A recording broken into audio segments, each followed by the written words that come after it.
Participer a posto. يا فرد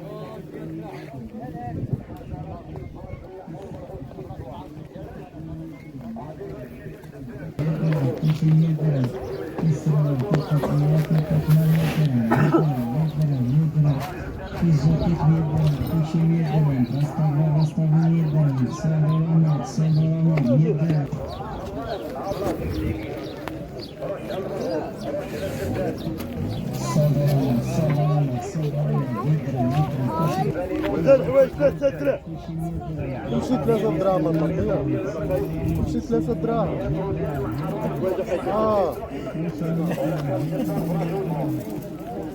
زوج باترفه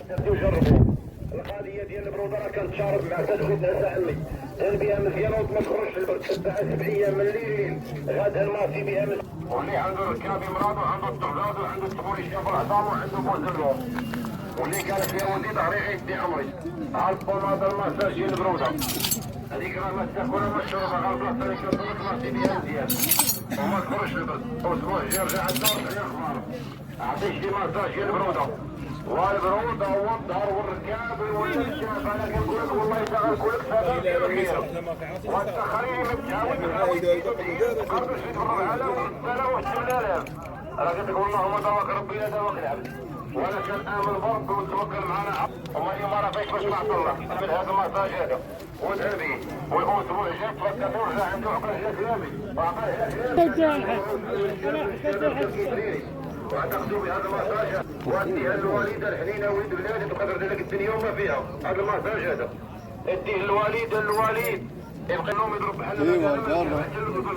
وما خلى ما يعملش وصلهم اكبر بالله النار براسك وبراش ها هي وتوكل على الله الدوام عندي عيالات شياب كبار بزاف ها هي كنتسنى نحلف لك ما نحلفش لك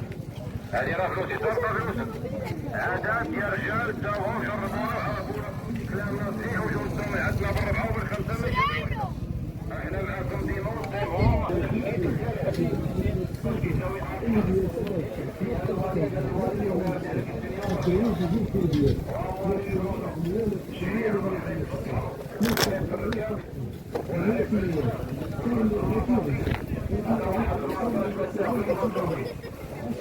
راني عنده شي كزيمه ولا شي حكه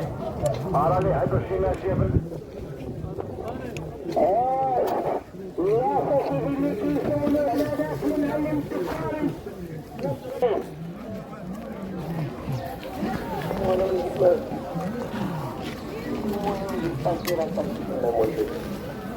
الدرس الرئيسي المريضين